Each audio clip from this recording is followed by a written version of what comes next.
दोस्तों रामायण में रावण का जो चरित्र है वो बड़ा ही विचित्र है अपने आप में। आप कितनी भी कहानियां कथाएं फिल्में उठाकर देख लें, शायद ही आपको कोई नेगेटिव कैरेक्टर मिलेगा जिसमें इतने सारे गुण भरे हुए हैं। लेकिन रावण एक ऐसा राक्षस था जिसमें बहुत सारे गुण थे। एक प्रकांड पंडित, कुल से ऋषि, कर्म से राक्षस, ऋषि विश्वा का पुत्र जिसने उन्हें शास्त्रों का ज्ञान दिया था, प्रकांड पंडित, सभी ग्रहों को बांधकर अपने महल में बंदी बनाकर रखने वाला योद्धा, शिव का अनन्य भक्त, सभी वेदों का ज्ञाता और बहुत ही बलशाली। यही कारण था दोस्तों कि जब रामायण के अंतिम समय में जब रावण मृत्युशैया पर लेटा होता है और अपनी मृत्यु का इंतजार करता है, तब राम लक्ष्मण को कहते हैं कि जाओ लक्ष्मण, रावण के पास कुछ ज्ञान ग्रहण करो, क्योंकि वो एक बहुत बड़ा विद्वान है। इस पर रावण को बड़ा अजीब लगता है, लेकिन रावण के पास चले जाते हैं लक्ष्मण अपने भाई की आज्ञा समझकर और रावण से पूछते हैं कि मुझे कुछ ज्ञान दो। तो रावण उसे मना करके भेज देता है। लक्ष्मण राम के पास आते हैं और बताते हैं कि भैया मुझे कोई ज्ञान नहीं दिया। उन्होंने कहा कि जाओ, मेरे पास कोई ज्ञान नहीं। इस पर श्री राम लक्ष्मण को पूछते हैं कि तुम कहाँ खड़े हुए थे। लक्ष्मण ने बताया कि मैं उसके सर के सिरहाने खड़ा हुआ था, सर के पास। तो राम कहते हैं चलो मेरे साथ। राम और लक्ष्मण दोनों जाते हैं रावण के पास और पैरों की तरफ खड़े होकर रावण से विनती करते हैं कि उन्हें कुछ ज्ञान दे, और रावण कहना शुरू करते हैं। दोस्तों इसका मतलब ये था कि जब आप किसी से ज्ञान ग्रहण करते हैं, कुछ सीखना चाहते हैं, तो आपको झुकना पड़ता है, आपको विनम्र होना पड़ता है, वरना आप कभी भी कुछ सीख नहीं पाते। और ये बात आज के समय में भी बिल्कुल सच है। दोस्तों रावण ने कुछ बातें बताई हैं उस समय जो आज के समय भी पूर्ण रूप से प्रासंगिक हैं, और अगर कोई इन बातों को अपने जीवन में उतार ले तो वो बहुत सारी मुसीबतों से पार पा सकता है। ये बातें हम आपको इस वीडियो में बताने वाले हैं। नंबर एक विद्वान मनुष्य को चाहिए कि वो सोच समझकर ध्यान पूर्वक एक निर्णय ले और फिर उस निर्णय पर अडिग रहे। फिर आपको उस निर्णय से हटना नहीं है और उस निर्णय को पूरा करने में किसी की भी परवाह नहीं करनी। लोग आपको रोकें टोकें, अच्छा कहें बुरा कहें, हो पाएगा नहीं हो पाएगा, आपका उत्साह तोड़े,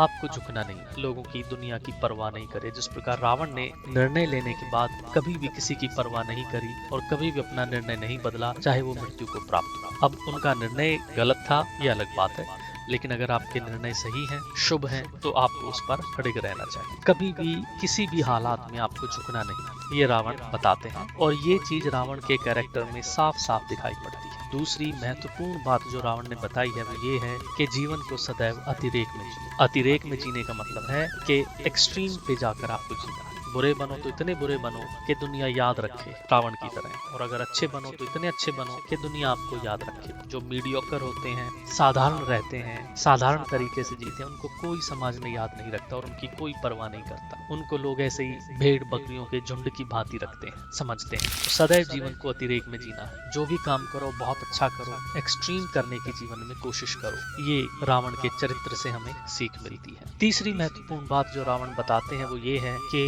एक बुद्धिमान व्यक्ति कभी भी उस बात का शोक नहीं करते जो बीत गई है, जो घटना घटित हो गई है, जो चला गया है, उसकी तरफ कभी भी दोबारा मुड़कर नहीं देखना है, क्योंकि ये आपकी आत्मा को कमजोर कर देता है। आपका जो फोकस है भविष्य पर, उसको डिगा देता है। जो चला गया कभी उसका शोक नहीं करना है। रावण ने कभी शोक नहीं किया। शोक में रहना ही एक तरीके से पाप है। अगला महत्वपूर्ण कार्य जो हम सबको करना चाहिए वो ये है कि शुभ कर्म, अच्छे कर्म, इनको करने में जरा भी देर नहीं करनी है। अगर आप अच्छे कार्यों को टालेंगे आप मुसीबत में फंस जाएंगे और वो काम हो नहीं पाएंगे। आपको लगता होगा कि आसान है, मैं कर दूंगा, बाद में कर दूंगा, लेकिन वो बाद में हो नहीं पाता। उसमें नई नई अड़चने आती हैं। इसलिए शुभ कार्य को तुरंत करना है और अशुभ कार्य को टालना है। अगर कोई आप गलत काम करना चाहते हैं किसी भी मंशा से, तो कोशिश कीजिए उसको टाल दें। कल देखेंगे, कर लूंगा लेकिन कल कर लूंगा, इस तरीके से अपने मन को बहकाने की कोशिश करें। अगला महत्वपूर्ण कार्य, कभी भी किसी को तुच्छ ना समझे, कभी भी किसी को छोटा ना समझे। ये भूल रावण ने की और इसको एहसास,